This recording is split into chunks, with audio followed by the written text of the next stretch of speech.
açúcar dentro das células. Só que esse estado de açúcar alto no sangue, ele gera algumas alterações no corpo. Basicamente, alterações no sentido que é o que a gente chama de glicação. Mas esse açúcar começa a grudar. E é onde a gente começa a ter essas alterações, tanto em cicatrização, mas se a gente levar em consideração em outros vários pontos, né? Demência, que vai vir nesse mesmo aspecto, esteatose hepática. E quais são os sintomas? A gente conhece muito aqueles sintomas específicos do diabetes tipo 1, né? São os famosos 4 P's, né? O que é? Poliúria, polifagia, polidipsia e perda de peso. O que é a poliúria? Basicamente é a questão você fica no banheiro e faz xixi o tempo todo. E aí a gente até vê alguns casos ali quando a glicemia está muito alta que começa a juntar formiga e coisas do gênero, né?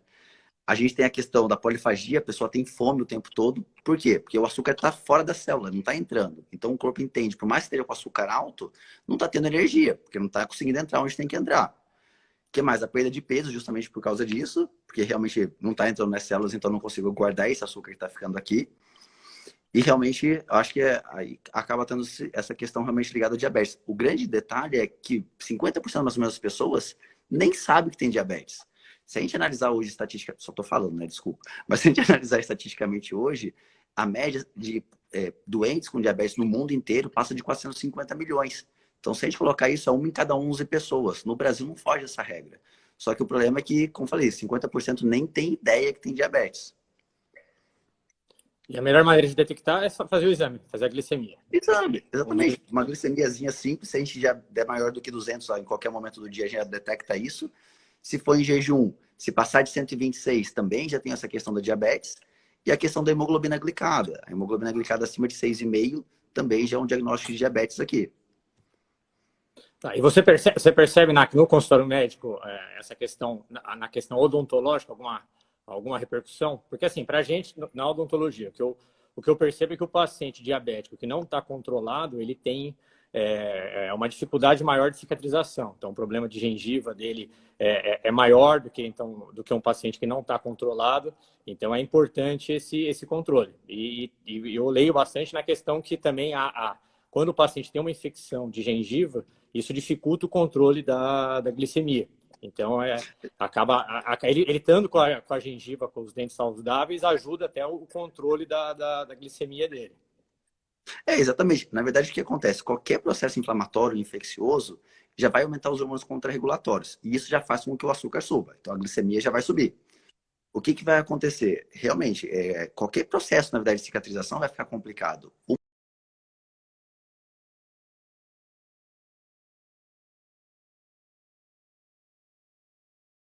Uma das coisas que a gente vai entender é que na questão da diabetes, os mecanismos de ação dessa diabetes, elas liberam o que a gente chama de PAI-1. Na verdade, que é um fator, na verdade, que está ligado a essa dificuldade da coagulação. Na verdade, até microvascularização de uma forma geral. Que é o que a gente vê, por exemplo, a gente pode pensar em gengivas, mas em todas as extremidades. Por que um diabético, às vezes, começa a ter lesão no dedo, perder sensibilidade, ele machuca e não cicatriza isso? É justamente por essa liberação de marcadores inflamatórios. E aí, quando você fala nessa questão realmente da gengivite, você está aumentando mais essa liberação de marcadores inflamatórios. Então, na verdade, fica um ciclo vicioso. Você piora a gengivite piora a diabetes. Então, fica aquela maluquice, né? Não tem jeito. Mas eu concordo, se você está com uma diabetes bem controlada, você evita muito que isso aconteça. Então, desde neuropatias, desde essas alterações de coagulação. Eu imagino a questão de implantes também, você deve ter, não sei se você tem essa dificuldade, quando a pessoa coloca de fato o dente ali. Não sei se a cicatrização também piora nesses casos. Também dificulta. Tem que estar controlado e após o paciente ter esse implante, às vezes o paciente ele imagina que ele perdeu o dente. E aí, por algum problema de gengiva, por exemplo, e aí ele colocou o implante que ele não vai ter problema nesse implante. E o mesmo problema que ele tinha no dente, ele pode ter no implante. Então, é importante ele estar controlando muito bem essa questão da saúde, porque a diferença é que o dente ainda é uma raiz lisa. Então, você consegue limpar, remover aquela sujeira. Já o implante, ele é um parafuso, entendeu? É como se fossem umas espiras de parafuso. Então, se você tem uma perda óssea, você acaba expondo essas espiras que acaba dificultando o controle da gengiva, e aí o paciente vai tendo cada vez mais perda óssea. Como ele tinha no dente, ele pode ter esse problema no implante. Eu não sei, mas eu imagino que seja a mesma analogia. Quando a gente fala nessa questão, por exemplo, a diabetes, ela também altera muito a questão de osteopenia e osteoporose. o que acontece? O osso ele é como se ele ficasse um osso meio podre, fica com açúcar no meio desses ossos. Então ele não consegue ter realmente uma resistência adequada. Eu imagino que aconteça a mesma coisa com os dentes, né? Então, assim, acaba que quando você coloca esse parafuso, aí não consegue ter uma fixação muito boa. E acaba tendo mais chance de perder, né? E eu acho que controlando a glicemia isso também normaliza. O que seria hoje? Qual seria o controle hoje? É medicamento? É dieta, exercício? O que você indica para os pacientes? A primeira coisa, toda vez que a gente vai falar em diabetes, o primeiro ponto é mudança de estilo de vida, né? Ainda mais diabetes tipo 2. Diabetes tipo 1 é uma outra história que tem muito a ver com essa questão realmente de, poxa, foi um azar ou genético, ou a gente realmente teve um vírus, alguma coisa que destruiu as células beta. Mas o diabetes tipo 2 está muito mais ligado ao que? Principalmente aumento de peso. Então, para isso, a gente vai sobrecarregando o pâncreas, então a gente precisa dar um caminho reverso aqui. Então, como você falou, exercício físico, atividade, principalmente no caso aeróbica aqui, vai estimular a questão do receptor que consegue captar açúcar nas células. Como eu falei, na diabetes, esse açúcar está todo travado no vaso e não consegue entrar nas células. Quando você faz o exercício, o músculo ele consegue, na verdade, fazer com que entre um receptor chamado GLUT4 e isso faz a captação desse açúcar e faz com que esse açúcar caia no sangue. Então já começa a ter o controle aqui. Mas tão importante ou até mais importante do que isso é o quê? A dieta, não tem como. A questão da alimentação, se a gente está vendo na questão de diabetes que o problema está sendo excesso de açúcar no sangue, se eu continuar colocando esse açúcar para dentro, o negócio vai ficar feio, porque já não está entrando. O negócio vai ficar cada vez mais alto. Então a gente tem que focar em alimentos basicamente que não vão aumentar essa glicemia. Então aí entra basicamente o quê? Proteína, vegetais, de uma forma geral, principalmente sucessão da terra, e o quê? Se a gente levar em consideração gorduras boas, que é gordura de alto valor biológico. E claro, se tudo isso não resolver, aí sim a gente entra com a questão medicamentosa. E hoje a gente tem várias opções muito boas, né? Graças a Deus, realmente teve uma mudança muito grande nas medicações nos últimos anos. Então a gente tem classes novas. Hoje acho que todo mundo queridinho são os famosos SGLT2. Que são medicamentos, na verdade, que faz você fazer xixi com açúcar, né? O pessoal também utiliza para emagrecer, né? Aumenta a cetose. Mas, assim, é uma medicação que eu gosto muito também. Tem pouquíssimos efeitos colaterais. E se a gente olhar todos os estudos, também ajudam muito nessa questão de prevenção de demência, essa questão de risco cardíaco, insuficiência cardíaca. Ele protege o rim, é uma das medicações que mais protege essa questão da alteração renal do diabetes. Então, é uma medicação excelente. E o outro queridinho, quem que é? As famosas GLP-1s, né, que são as incretinas, que é aquela injeçãozinha na barriga, a famosa Victoza, Trulicity, que são medicamentos que fazem, além dessa questão do controle glicêmico, tira essa questão da gordura no fígado, da esteatose hepática. Então, a gente tem estudos mostrando uma redução de até 40% da gordura no fígado, então é bem interessante. E, claro, ajuda bastante na perda de peso, porque saciedade, né? Você sente que você está com um boi no estômago o tempo todo. Mas são medicações realmente que vieram para modificar essa questão do curso da diabetes. Hoje tem uma idade que a pessoa... Porque às vezes a pessoa... A gente acredita que não vai ter diabetes. Então, você acaba não... Existe uma idade, existe uma... Porque hoje tem também a alimentação que é muito mais industrializada, que eu acho que isso também interfere. Pra caramba, né? E outra dúvida é o horário, por exemplo. Eu sei que o ideal é tirar o carboidrato, diminuir bastante, mas é difícil. Se você fizer isso durante o dia, é menos complexo do que à noite? Tem alguma relação nesse sentido ou não? Tem bastante relação nessas questões. Eu vi algumas perguntas aqui perguntando de alimentos de baixo índice glicêmico e tudo mais, mas a gente já volta aqui. Então, assim, horário do carboidrato. Eu acho que, assim, de fato, um horário muito ruim pra gente é utilizar esse carboidrato à noite. O que acontece? Quando a gente faz... Tem discordâncias, mas se a gente pensar fisiologicamente, no momento que a gente está à noite, é o momento que a gente libera mais GH. Esse GH é o que faz aquela regeneração do nosso corpo, que é um hormônio contrarregulatório. Só que, infelizmente, a insulina bloqueia esse GH. Então, se eu como carbo à noite, eu vou bloquear essa liberação de GH noturna. E isso já vai fazer o quê? Que quando eu acordo de manhã, eu já estou com uma glicemia maior, mais fome, na verdade, e com uma questão realmente de realmente um ímpeto grande no carbo e no doce, de uma forma geral. Eu acho que, na verdade, se você consegue reduzir isso, principalmente no período noturno, você já está ajudando muito. E ainda mais se você consegue restringir pelo menos os carboidratos simples, são os piores para a gente, né? Então, as questões das farinhas, os refinados, de uma forma geral, massa, né? De uma forma geral, que acaba, na verdade, sendo caloria vazia. Então, isso também eleva muito essa questão da glicemia. Perguntar de alimentos, na verdade, a gente tem que pensar muito além da questão do índice glicêmico, a carga glicêmica que a gente precisa, né? Que, quando a gente fala nesse aspecto. Porque não necessariamente, vou comer um alimento que tem alta quantidade de açúcar, mas se você coloca num contexto todo que todos os alimentos às vezes têm uma carga um pouquinho mais baixa, um índice um pouquinho mais baixo, você faz assim um equilíbrio que você não gera um pico tão alto. Então o que a gente tem que evitar são esses picos de uma forma geral. Você estava até me perdi, desculpa, você tinha perguntado outra coisa junto. Não, eu perguntei do horário. O horário, isso. E a questão da idade, se tem uma idade. Idade, isso, perfeito. Depois de uma idade, você fala assim, às vezes você fala, não, agora às vezes eu tenho 50 anos, não tenho diabetes até agora, não vou ter mais. Existe alguma coisa nesse sentido Não, na ou não? verdade, Cada não. vez pode, Não. a chance é maior. Na verdade, o que acontece? Estatisticamente, se a gente fosse levar em consideração, a grande maioria entrava, na verdade, com diabetes após os 40 anos, 45 anos. Hoje não é o que a gente tem visto mais. O que a gente está vendo? Principalmente em países desenvolvidos mesmo, adolescentes entrando com diabetes mais cedo, às vezes até nessa questão de 15, 16 anos, já realmente com diabetes tipo 2. Ou seja, quando eu chego no ponto de diabetes, significa que eu já matei pelo menos 80% do pâncreas. Então, olha que maluquice. A gente já pega uma pessoa que deveria estar, se fosse para ter diabetes lá, com 45, tendo isso com 18. Então, se eu já estou tendo com 18, imagina a quantidade de complicações que eu vou chegar a ter no corpo até 45 anos se eu não controlo essa glicemia. E o grande problema é que essas pessoas não fazem ideia que elas são diabéticas. Porque é o que você falou, a grande maioria só vai imaginar que diabetes tipo 2 é depois que eu estou velho. Então, poxa, eu passo às vezes 30 anos, porque na verdade, se a gente levar hoje a estatística no Brasil, para tempo que você se torna diabético, para até o tempo que você faz o diagnóstico, está na casa entre 4 e 7 anos. Então, normalmente, uma pessoa mais velha já demora quase uma década para fazer. Então, se a gente pegar um adolescente, ele vai passar, às vezes, a vida inteira realmente sem saber disso. Então, ele já vai chegar com alterações de visão, alterações renais, já vai gerar um risco cardíaco bem elevado. A questão hoje de gordura no fígado, a gente vê que já é a segunda causa mundial de transplante. Então, você acaba, na verdade, tendo várias complicações que ele vai chegar com 45 anos com qualidade de vida zero, na verdade. Acho que respondeu, Legal. né? Respondeu. Não.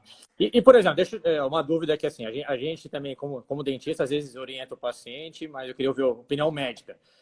Que muitos problemas, às vezes, de gengiva, assim, já tem estudos, hoje é comprovado que leva aquela bactéria que está na gengiva, que está na boca, hoje dá outros problemas no corpo. Porque às vezes a pessoa, não, mas é só um problema na boca, isso não... E vai deixando. Não.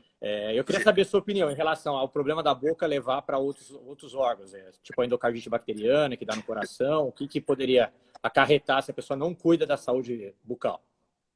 Então, essa é uma das questões que realmente você falou. A questão do cuidado da saúde bucal vai ser fundamental por vários motivos. Primeiro, o controle glicêmico. A gente já sabe, como a gente já falou, que gera um estado de inflamação. Mas essa bactéria, ela realmente já tem uma facilidade de entrar na corrente sanguínea quando a gente está nessa sensibilidade grande da gengivite. E o local mais comum que a gente vê é o êmbolo cardíaco. Então, de fato, endocardite. Então, imagina, você acaba ficar internado, tendo que colocar uma válvula, alguma coisa, às vezes tem a chance de óbito por uma besteira que você não está cuidando bem dos dentes, né? Mas, associado a isso, eu também posso fazer o quê? Êmbolos, na verdade, de bactérias para onde? Parte cerebral, posso fazer um abscesso cerebral. Então, posso jogar isso para outros locais do corpo. Mas o mais comum, de fato, ainda é o coração, né? Mas eu acho que, assim, é o que você falou, fundamental a questão do controle. Gente, não custa, né? Escovar os dentes, passar fio dental e controlar a glicemia. Eu acho que é uma... Cárie, né? Outro ponto, né? A gente vê que a associação de diabetes com cárie é muito grande, né? Porque justamente a bactéria da cárie depende da proliferação, não é isso? Também, depende. O que eu vejo bastante, assim, muitas pessoas têm, assim, hoje tá uma onda muito grande na parte estética, essas lentes de contato, porcelana, e acaba as pessoas não cuidando tanto da parte de saúde. Então, assim, o que eu falo para o paciente, um sinal muito fácil e evidente que tem um problema é sangramento na gengiva. Mas a pessoa fala, ela vai passar um fio dental, por exemplo, e a gengiva sangra. Às vezes, muitas pessoas acham que, não, eu machuquei. Não machucou. A gengiva saudável, você tem que conseguir entrar com o fio dental entre os dentes ali embaixo da gengiva e não sangrar. Então, assim, o sangramento hoje, assim, o sinal para o paciente ver que tem um problema de gengiva é o primeiro sinal. Então, às vezes a pessoa busca só na questão estética e acaba esquecendo dessa parte de saúde. Ó, o pessoal Uma está pergunta perguntando aqui, aqui já que falou... Vai. Já voltando para a pergunta aí, mas uma pergunta agora minha. A questão da lente em si, como ela fica em contato com a gengiva, ela mesma não pode causar inflamação da gengiva? Então, o dente, a lente, a porcelana, essa faceta que hoje o pessoal tá usando, ela é como se fosse uma unha postiça, ela está ali recobrindo o dente. Então, assim, quanto mais bem feita ela é, mais adaptação ela vai ter no dente. Tá? Ela vai ter aquela união que está próxima à gengiva, vai ter menos espaço para acumular bactéria. Então, é importante ser bem feito, mas assim, é uma união que está ali. Então, às vezes, hoje está meio que na moda. Então, às vezes, o paciente vem para fazer a boca inteira, quer fazer 10 dentes. Então, às vezes, a gente tenta chegar num consenso de fazer o que é o necessário. Às vezes um clareamento, às vezes existem tratamentos que resolvem, assim, tem que pensar, eu gosto de pensar muito a longo prazo, né? Como que isso aqui vai estar daqui 10 anos, daqui 15 anos, porque hoje muita gente nova procura, então não adianta às vezes você falar, o trabalho vai durar muito, vai durar 10 anos, mas a pessoa tem 30, daqui 10 anos ela tem 40 e continua nova, tendo que refazer um trabalho. Então, assim, tem implicações, então, assim, é diferente. Tem pacientes hoje que tem resina, ou fratura ou dente. Então, a porcelana é o melhor tratamento, é o que tem a melhor indicação. Mas, assim, fazer por fazer, só porque não queria clarear o dente, existem outros tratamentos mais conservadores, que são mais indicados. E diz uma coisa, não sei se você percebe isso na prática. Quando a pessoa é diabética, você falou que dura em média 10 anos essa questão realmente quando você coloca ali o implante. Se ele é diabético, esse tempo cai muito? Não é para cair. Isso, assim, a questão da durabilidade, isso é estudo, é o que mostra a literatura. Não dá. Hoje os materiais estão cada vez mais desenvolvidos. A adesão, as resinas, o que faz a cola ali, que segura esse material, é muito mais desenvolvido. Mas depende muito do cuidado. A questão da diabetes, qual que é o problema? Essa placa bacteriana, aquela coisinha branca que às vezes você fica sem escovar o dente, você passa a unha, você sente. Aquele é o grande problema. Então, só que no diabético, esse um pouco de acúmulo da placa bacteriana, se ele não tiver bem compensado, isso vai causar uma inflamação na gengiva, que essa inflamação ela vai criar um produto, um líquido ali, um exudato, que acaba penetrando nessa faceta, nessa lente, nas coroas, né, em restaurações, causando infiltração.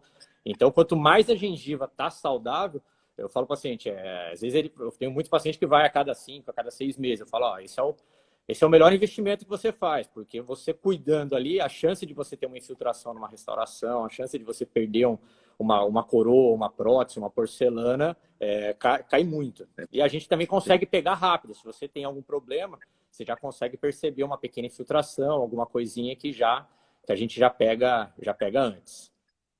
Perfeito. Tô vendo um comentário aqui do Rodrigo. E aí, Rodrigão?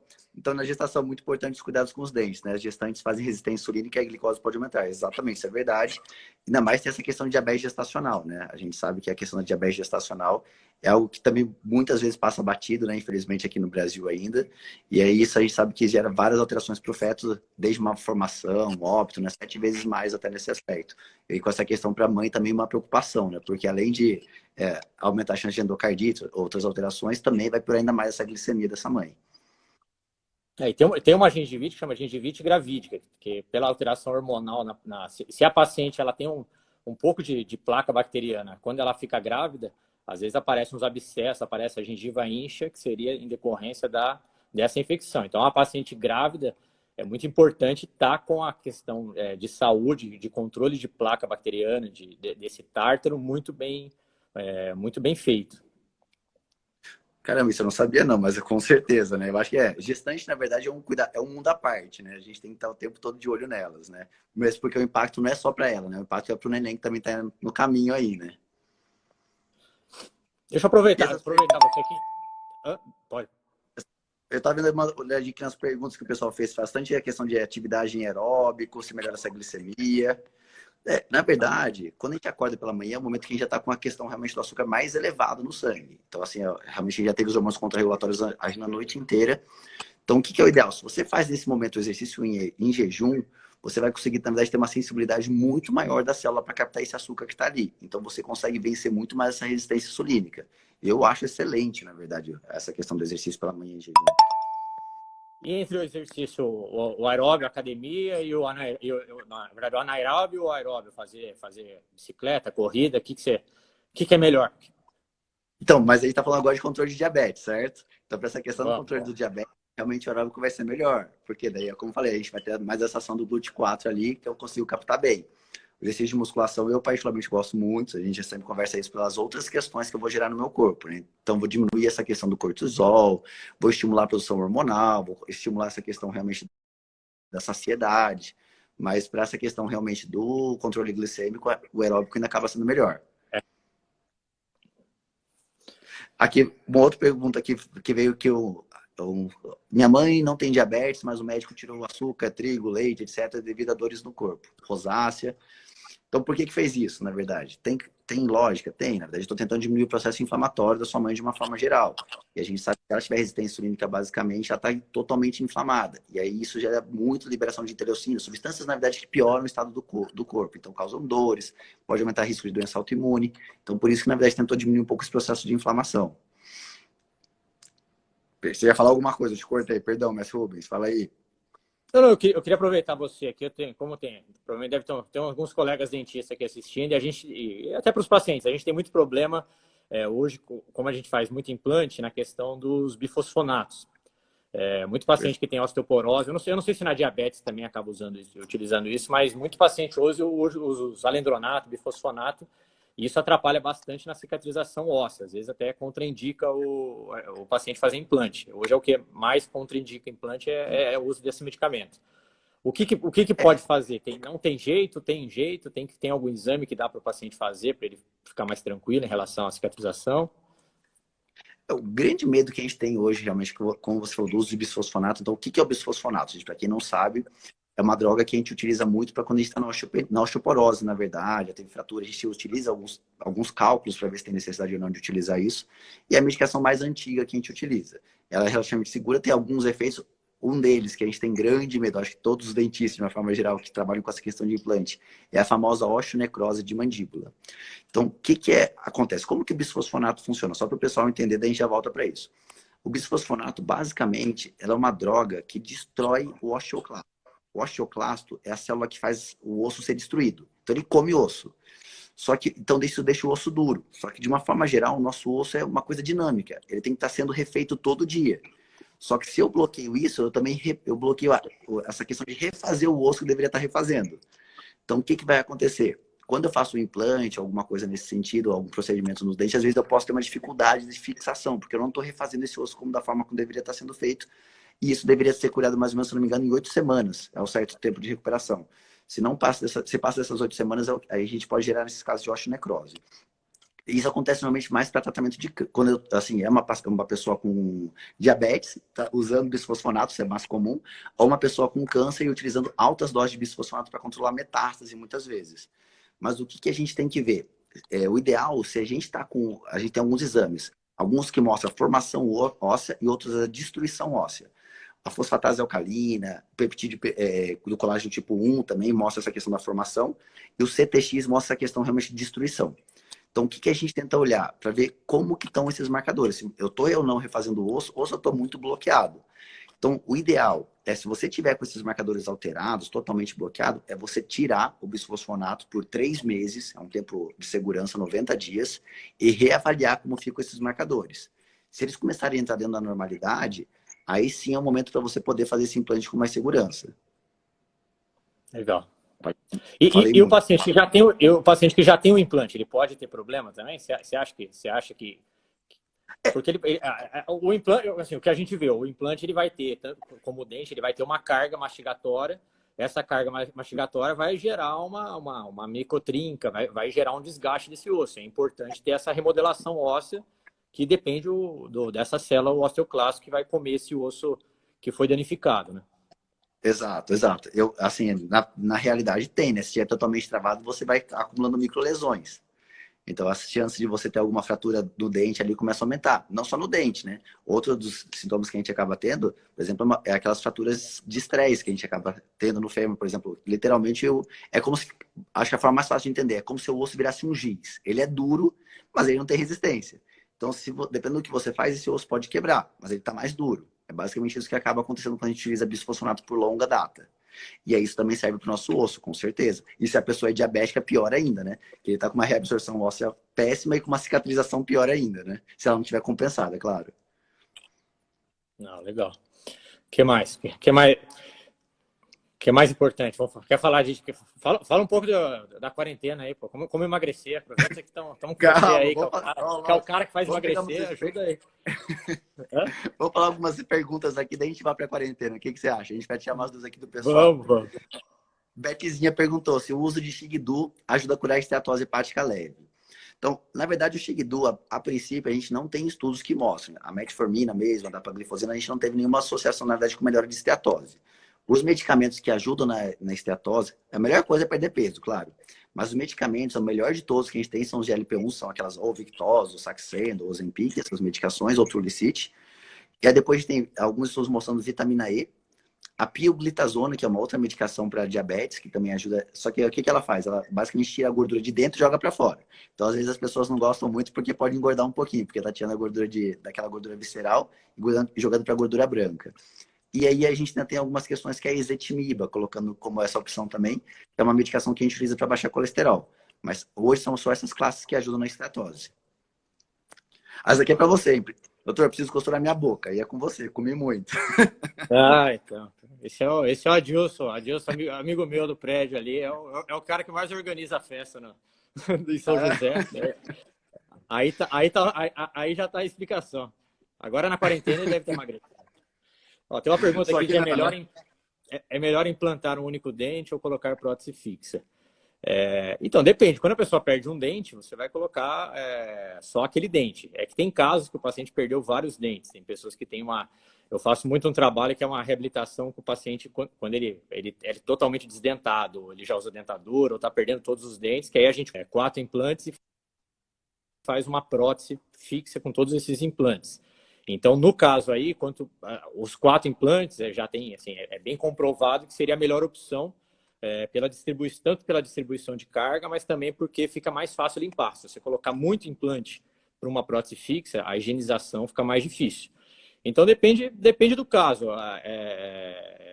Tem casos que não cabem vários implantes, mas se der para fazer, quanto mais a gente conseguir deixar a condição do paciente higienizar, melhor. Então, às vezes o paciente falta 2 dentes, às vezes é melhor fazer 2 implantes e separar esses dentes para ele passar o fio dental. A vantagem do implante é que assim, não vai ter cárie naquela região, então, mas pode ter o problema de gengiva. Então, é importante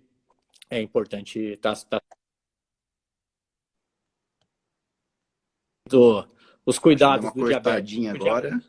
Voltou? Não, a Ana Lu está perguntando os cuidados que o diabético deve ter na quarentena. Bom, primeiro deles, né? Eu acho que assim, a gente tem que evitar o máximo exposição. A gente sabe que é um dos fatores de risco para coronavírus, né? Para o Covid. Então, associado à mortalidade está essa questão da diabetes. Então, eu acho que todo o cuidado em relação à máscara, higiene de uma forma geral, álcool gel, isso é o básico. Chegou em casa, né? Tirar a roupa de preferência que você saiu na rua, já colocar para lavar a mão, lavar tudo bonitinho. Mas assim, se a gente pegar o corona, eu acho que assim, para os quadros assim principais, hipertenso, diabético e obeso, são os pacientes de maior risco que a gente acaba tendo, né? Então, realmente, se não estiver descompensada, é um grande risco. Igual fizeram a pergunta agora, se poderia levar uma vovó de 80 anos para passar no dentista nesse momento. Eu acho que, não sei, eu acho que é um pouco arriscado agora também. A Suzana perguntou se ele... A questão do atendimento, hoje no consultório a gente está tentando criar alguns roteiros. Então, agora a gente comprou um aparelho lá que esteriliza o ar com ultravioleta, tá mudando alguns os horários para tentar não ter uma aglomeração ali, então atender um paciente nos horários. Mas eu estou orientando, paciente mais velho, se der para esperar, não tem por que não esperar. É que às vezes a pessoa tem uma urgência. Então eu peguei o caso que a pessoa quebrou o dente da frente. Não dá para ficar, não vai ficar 40, 50 dias em casa sem dente. Então, assim, é difícil, né? Assim, é um julgamento que a gente tem que tomar os cuidados necessários, mas é difícil também falar para o paciente, não vou te atender. Exatamente, fique em casa agora, não dá, concordo. É caso a caso, né? E é o que você falou, tendo todo bom senso em cima disso. A Suzane perguntou aqui se hereditariedade é um fator de risco para diabetes tipo 2. É um dos fatores, a gente sabe, mas assim, associado a isso, acho que também muita questão do estilo de vida. Assim, só a genética não impõe essa questão do diabetes tipo 2 também, mas tem um papel sim. O que mais que a gente vai ter? Exercício em jejum, a gente já mandou ver essa pergunta 2 vezes. Fala do dente, que pode... estatisticamente mais mal à saúde, perfeito. Alguma pergunta? Ozonoterapia, você já viu isso daqui? A Beca perguntou. O que acha de ozonoterapia em tratamentos dentários? Então, hoje em dia estão usando tem um aparelho que a Ana Paula até comprou um líquido de ozônio que o que diz é que ele tira muito ele descontamina. Então, você vai fazer, às vezes, um tratamento periodontal, uma raspagem, você usar essa água com ozônio, que você diminui bastante a carga. Você vai tratar um canal, você usar esse líquido dentro do canal para também diminuir a contaminação. Eu acho que é interessante, sim. Perfeito. A gente, na verdade, utiliza hoje ozônio para muita coisa, né? Assim, na dermatologia, o pessoal tem utilizado muito para essa questão de paralisia facial, com respostas maravilhosas, cicatrização. Eu acho que o ozônio está vindo também como uma tendência ainda. Está muito em estudo na questão, pelo menos, a parte médica aqui, não está liberadíssima ainda assim, mas eu acho que é uma coisa que só traz benefícios de uma forma geral, né? Pergunta da Susan. Perda óssea no dente, resultando em implante, com 62 anos, resulta nos ossos do corpo todo? Então, acho que, na verdade, pelo que eu entendi, teve perda óssea dentária, de uma forma geral, perguntando se isso também pode estar ligado ao restante do corpo. Pode, 62 anos, normalmente, a gente já está um tempo, na verdade, na menopausa. A gente sabe que a menopausa é um dos principais fatores, na verdade, para a fragilidade óssea. Então, assim, eu falei do osteoclasto, mas a gente tem uma outra célula que é a célula que faz osso, que é o osteoblasto. E para você estimular o osteoblasto, a melhor coisa é o quê? É estradiol. Quando a mulher entra na menopausa, esse estradiol cai. Então a gente começa a ter a fragilidade óssea de uma forma geral, tanto na questão dentária, quanto nessa questão realmente do restante do corpo. Eu acho que ela teria que dar uma olhadinha numa densitometria para ver como está tudo. Ó, a Tcherena perguntou aqui se medicamentos para diabetes podem interferir em drogas anestésicas. Assim, no meu conhecimento, a gente procura usar o anestésico com uma briga muito assim que tem entre médico e dentista às vezes a gente precisa fazer um procedimento e pergunta para o médico se pode usar vasoconstritor, e aí ele fala que não pode usar vasoconstritor. Só que para a gente, se a gente faz o vasoconstritor, ele tem uma ação de melhorar a ação anestésica, prolongar essa anestesia. E é diferente daquele vasoconstritor que a medicina usa no hospital, que você usa uma quantidade muito mais alta. Então, o que a gente vê é que se você não usar o vasoconstritor, você vai causar um estresse no paciente, que aí a suprarrenal vai produzir muito mais endorfina do que o próprio vasoconstritor teria. Então, a gente sempre usa. Eu já li questão de usar o vasoconstritor e epinefrina, mas eu sempre prefiro usar o vasoconstritor. A gente na anestesia consegue tomar um certo cuidado para esse anestésico não cair no vaso sanguíneo, você injeta com mais lentamente, então eu não vejo problema. Em relação à interação com alguma outra droga de diabetes, medicamentos, também não vejo nenhum problema nenhuma contraindicação para isso. Tranquilíssimo. A Beca perguntando se BHB é bom. Então, o BHB, o que é? Basicamente é o ácido metilbutírico, né? Então, para energia, para treino, para tudo mais, eu gosto bastante. Você tá usando, né? Qual? O HMB, o BHB? Não, tô usando. Não, tô usando. Para que é isso aí? Para você treinar, o cheio passado, caramba. Não pode. Tem muita gente. Tem muito olho gordo aqui nos meus treinos aqui, não posso contar, não pode contar tudo. Outra pergunta aqui para você essa questão, como que a pressão pode interferir no tratamento odontológico? Então, a pressão, a gente tenta controlar É que assim, o paciente, só de você falar que ele vai ao dentista, ele já vai ter um aumento da pressão na questão só do estresse. Então, o paciente que tem esse histórico, que tem pressão alta, a gente procura sempre atender ele no período da manhã, que é onde normalmente a pressão está mais baixa. Normalmente ele toma remédio para pressão de manhã, afere a pressão antes do atendimento. Mas assim, se o paciente estiver totalmente descontrolado, preferível não atender, porque às vezes uma cirurgia vai ter um sangramento muito mais alto. Então, a gente tenta controlar nesse sentido. Perfeito. Perfeito. Como tudo, né? Eu acho que qualquer procedimento, na verdade, que vai fazer tanto questão de diabetes quanto pressão, se estiver descompensado, o ideal é esperar compensar para você fazer isso depois, né? Então, pedindo pra gente deixar a live depois, com certeza. Churrasco, pode afetar na imunidade? Pô, tá de sacanagem, né? Só se não fizer, ficar com estresse, né? Mas o churrasquinho, tranquilo, né? Eu acho que assim, acho que o único cuidado que a gente tem que ter com essa questão da carne, de uma forma geral, é o quê? Uma coisa boba que a gente não sabe, mas quem gosta de carne bem passada.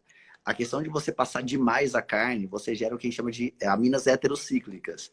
E essas aminas heterocíclicas são extremamente agressivas para o corpo. Então, por isso que eu falo, quer fazer um churrasquinho, mas faz aquele churrasco bom, mal passado, né? Pô, agora você me ajudou, então, porque a minha briga é com quem quer comer churrasco bem passado. Ó, o Plínio aqui, Plínio, dentista de Pinda, que esse cara, melhor pizza que tem, ele que faz. Ele perguntou aqui, paciente diabético, protocolo para terapia. Assim, eu queria a sua opinião. Para mim, o diabético compensado, ele é um paciente teoricamente normal de se tratar. Você vai tratar como um paciente o descompensado, que às vezes é interessante você entrar com antibiótico antes ou buscar fazer ele compensar essa diabetes. Você tem outra recomendação? Não, tá Uma perfeito. É isso cirurgia, por mesmo. exemplo. Se ele está bem compensado, na verdade, é manter as medicações dele, que eu acho que assim, não modificar o padrão da alimentação, quando ele vai fazer o procedimento, que está tudo certo. Eu acho que a grande questão é, a gente sabe que talvez ele possa ter um pouco de aumento de glicemia pelo estresse que ele vai ter cirúrgico, talvez, quando vai fazer o procedimento nesse aspecto, que a gente sabe que principalmente o cortisol é um hormônio que aumenta o açúcar no sangue, ele é hiperglicemiante. Então esse estresse pode atrapalhar um pouco, mas eu acho que, assim, nada que vai levar a preocupação em descompensar ou cicatrização nesse caso. O que mais? Que mais pergunta? Cadê? E uma coisa que às vezes eu já perguntei para você algumas vezes, às vezes você quer ficar beliscando, ou você está com os amigos, vai tomar um vinho, quer beliscar alguma coisa. O que é menos nocivo para você colocar ali? Você acha que comentou de queijos, queijo. Às vezes a gente aprende que o queijo branco que é o saudável, mas hoje já fala que é melhor evitar o queijo branco. Explica aí, Bom, que você acha? bom, para alimentação, então, acho que assim, o pessoal agora está com essas dúvidas de o que fazer nessa quarentena para não engordar, né? Eu acho que o medo de todo mundo aí que ninguém está conseguindo treinar direito, tá todo mundo ansioso, dormindo mal, comendo mal. Então, assim, eu acho que é natural. Naturalmente, nessas situações de crise, de uma forma geral, o apetite tende a aumentar. É como se a gente entrasse no modo hibernação. Então, o que o urso faz no momento de estresse? Basicamente, ele come demais para acumular e depois ele entra no modo hibernação, poupando energia. Nosso corpo não vai ser muito diferente disso. No pico de estresse, a gente vai começar a soltar principalmente cortisol, catecolaminas também, mas o cortisol ele vai começar a buscar o quê? Basicamente, vai aumentar seu apetite. Você vai querer comer mais. Claro, a gente vai comer mais, mas vamos usar estratégia em cima disso. Se a gente começar a colocar alimentos hiperpalatáveis, essa fome vai aumentar cada vez mais. Então, o que é o ideal? Tá com fome? Come, mas come coisas que vão dar saciedade. Então, assim, comida de verdade, primeiro ponto. Mas capricha agora para beliscar, se quer beliscar, pega um ovinho de codorna, pega uma azeitona, pega um pouco de castanha, mas não exagera. Coco eu acho que é excelente, porque às vezes a pessoa está tão ansiosa que ela só quer ficar mascando. Então, o coco como uma fonte de gordura também vai dar muita saciedade e você tem a sensação de estar mordendo o tempo todo. Acho que é um ponto bem legal para a gente trabalhar. O queijo, eu acho bom, o queijo mais curado, com certeza, para dar mais saciedade mesmo. Então, só que um cuidado do queijo, que é um alimento hiperpalatável. Então, assim, não é porque você pode comer que você pode comer o quanto você quer. E aí, o que acaba acontecendo com o queijo, com as castanhas, muitas vezes? Você começa a comer um pouquinho, já está comendo um tantão, e quando você vê, você já comeu o pedaço inteiro de queijo. Então, você também tem que ter um pouco de limite nesse aspecto. E o que eu acho legal? É assim, tentar, da mesma forma, fazer algum momento para você tentar relaxar. Então, faz uma meditação nessa quarentena, ou tenta fazer alguma coisa que abaixe essa ansiedade. Eu, particularmente, estou tentando manter atividade física todo dia, porque é uma coisa que me relaxa muito, e isso já diminui bastante a minha vontade de comer. E o doce? Quem não aguenta ficar sem um doce, o que fazer? O que fazer? O que eu faço? Qual doce judia menos? O que eu tenho feito, na verdade? Quando eu tô com muita vontade do doce, eu pego o creme de leite, coloco um pouco de xilitol, o eritritol, de uma forma já para dar aquela quebradinha, e eu como com morango, cereja, uma berry, alguma coisa assim que dá aquela enganada boa no cérebro. Mas eu acho que assim, tem vários truques, tem várias receitinhas que dá pra você trabalhar, né? Então, fazer às vezes uma panquequinha, assim, aí vamos pensar um pouco na carga glicêmica. Faz uma panqueca de banana, coisa que minha noiva adora. Então, ela pega a bananinha, um pouco de ovo, mistura ali, se quiser até colocar um pouquinho de farinha de aveia ou farinha de amêndoas e faz aquela panqueca. O que a gente faz depois? Passa uma pasta de macadâmia, uma pasta de amendoim, por exemplo, e os morangos fatiados, algumas coisinhas assim que já dá uma enganada boa também nesse doce. E estão aproveitando já da alimentação. E bebida? Qual bebida alcoólica menos dá problema? O que tomar? Estou aqui Largar a com ele. cerveja? Ó, na verdade, a questão do o vinho eu gosto muito porque o teor alcoólico do vinho não é tão elevado, então não dá tanta lesão no fígado se a gente levar em consideração. Não vai fugir dessa questão dos destilados na casa dos 40 graus alcoólicos. Eu vou pegar um vinho com 13,5, 14 graus, então já não tem tanta lesão. E a quantidade, na verdade, de glicose que tem no vinho não é tão alta. Então, às vezes, dependendo da cerveja que você está pegando, do vinho que você está pegando, você toma uma latinha de cerveja que vale a 3 garrafas de vinho. Então, assim, é uma maluquice nessa questão do índice glicêmico. Por isso que eu falo, o meio termo que você fica muito bem é o vinhozinho seco sempre. Ah, a Thaisinha Conzolo tá aqui, beijo. Faz Pô, tempo que eu não vejo você, mocinha. Nadava com essa ela. é a turma boa aqui. E o Campari? Eu tô perguntando do Campari aqui. Campari pode ou não? Campari é ruim. Puta, por mais que ele seja horrível de gosto, pelo menos eu não gosto, ele é uma bebida, na verdade, muito doce. Então, por mais, assim, tem muito açúcar, igual quando a gente pega essa questão realmente da tônica. A tônica é amarga, mas se você olhar nos ingredientes, a quantidade dela de açúcar é muito alta. Campari é a mesma coisa. Que mais? Jaca, Que e mais? jaca, doutor, aumenta a glicemia?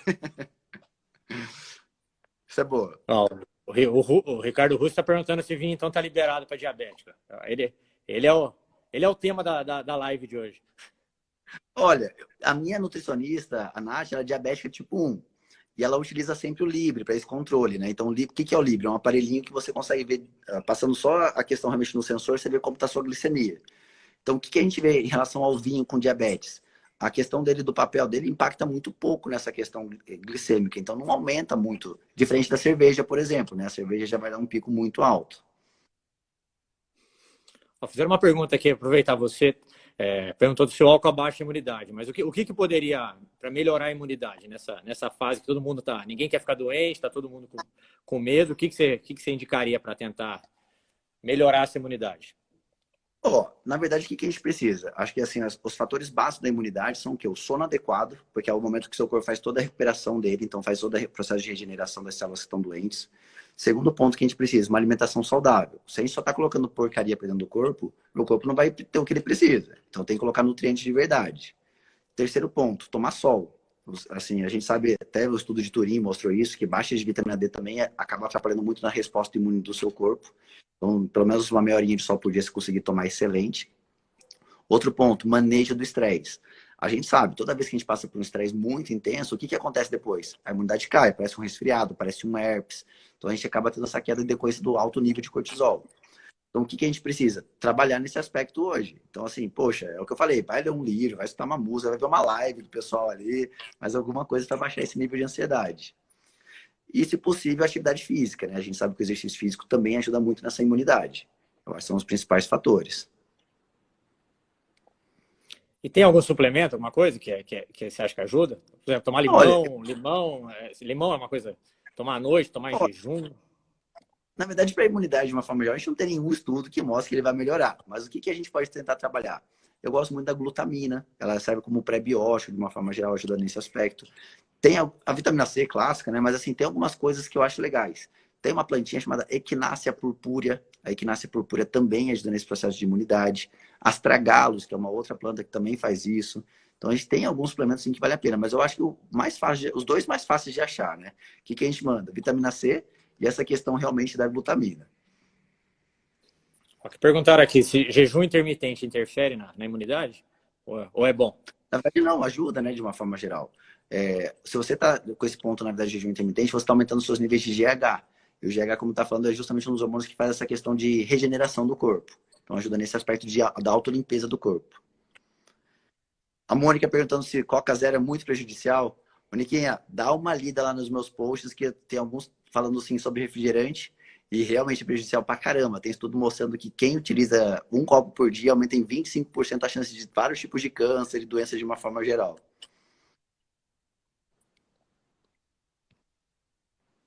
O que mais? Do Campari é novo própolis. gin?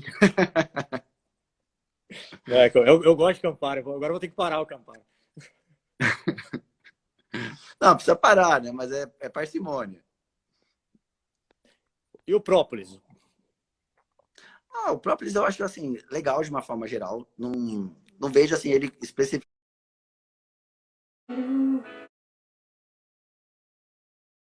Que, assim, malefício nenhum a gente vai ter. A gente sabe que tem uma ação principalmente antibacteriana, né? A questão do própolis.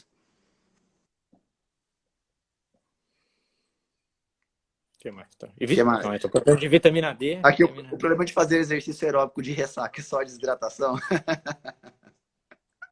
É sacanagem, né? Você nem acorda direito para fazer exercício, né? Não tem como. A questão da. Vou pular essa pergunta aqui. A Danizinha perguntando se 16 horas de jejum é positivo. Eu acho sim, na verdade, assim, para mulher, a gente só tem que tomar cuidado de jejum muito prolongado, porque a gente começa a sobrecarregar a tireoide. Então, o que vai acontecer? A gente começa a diminuir a ação das deiodinases tipo 1 e tipo 2. E isso leva a uma queda do T3, que é o hormônio ativo da tireoide. Então, assim, 16 horas de jejum para mulher está excelente. É interessante se está fazendo dieta cetogênica também, fazer refeed, porque também, senão, vai acabar atrapalhando também essa tireoide. Mas, perfeitinho, Dani. 16 horas está show de bola. E o que é bom, por exemplo, quem fez esse jejum intermitente? Quando tu sair do jejum, o que é bom comer? Primeiro, alimentos de qualidade, né, com nutrientes. Então, a gente sempre volta para aquela questão de comida de verdade. E aí vai depender muito, porque assim, tem protocolos, quando a gente fala, quero fazer hipertrofia, por exemplo, estou querendo ganhar massa. Ah, então eu vou quebrar o jejum com carboidratos. Se você quebrar com carboidratos bons, não tem problema nenhum nesse aspecto, até te ajuda. Agora, se você pensar em colocar alimento ruim, na verdade, de uma forma geral, sem nutrientes, você já está fazendo, na verdade, um dano para você, né? Não é tão legal. Agora, se a pessoa quer quebrar o jejum e continuar emagrecendo, aí o que é o ideal dela? Colocar, na verdade, principalmente o quê? Fonte de proteína, um pouco mais de gorduras boas, que vai ter saciedade ainda, e vai manter essa questão dessa insulina bem baixa para continuar fazendo a lipólise, a queima de gordura. Deixa eu ver aqui.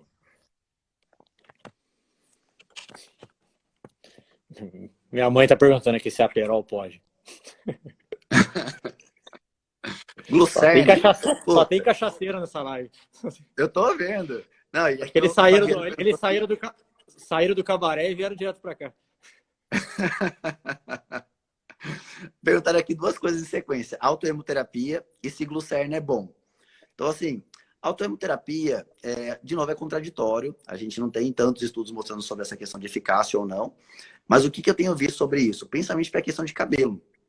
Então, tem muita gente utilizando essa autoemoterapia para estimular o nascimento de folículo. E as respostas parecem ser bem promissoras, de fato. Para o restante, assim, realmente não tem embasamento científico para poder falar isso. A questão do glucerna. De verdade, eu acho que assim, se você conseguir comer comida de verdade, é muito melhor. Se você ler os ingredientes do glucerna, você vai ficar um pouco meio traumatizado. É uma coisa que eu não recomendo para nenhum dos meus pacientes. A Camila está perguntando se diabético pode fazer uso de SARMs. Pode, de uma forma geral, pode. Eu tenho que tomar um pouco de cuidado, na verdade, com o tipo de SARM que eu estou utilizando, o tempo que você vai utilizar, a dose que você está usando, porque isso também pode ter prejuízos em decorrência disso. Mas tranquilamente, não tem problema, não vai descompensar a diabetes nem nada nesse sentido. Aqui estão falando, o Plínio está falando para a gente fazer uma pizza. Vou fazer uma pizza, aquela sacanagem de pizza de couve-flor, né? O pessoal tá todo esperando. Não, mas agora de verdade, eu fui na casa de um amigo que ele fez uma pizza de abobrinha ralada com queijo, que tava fenomenal, você não tem ideia. A massa ficou melhor do que a nossa massa de verdade de pizza. Sem A sacanagem, eu fui pegar a receita. Massa de abobrinha? Aí. Massa de abobrinha com queijo. Ficou muito boa, realmente. Outro dia eu vi você comendo um hambúrguer que é enrolado na alface. Eu falei, nossa, Nossa. Meu ídolo, meu ídolo. A gente tem que improvisar nessa quarentena, né? Você tá com vontade de comer as coisas, você começa a ficar mais ansioso, mas faz de um jeito que o negócio não seja tão grande assim o estrago, né? Então, realmente, o que eu fiz foi, coloquei 2 folhas de alface americano, e aí em cima disso fui colocando todos os recheios. E aí depois eu só fechei o hamburgão e mandei ver, mas ficou bom demais, viu? É o que eu falo, o esquema é a criatividade. E esse shiitake, essas coisas, é bom isso aí? Faz.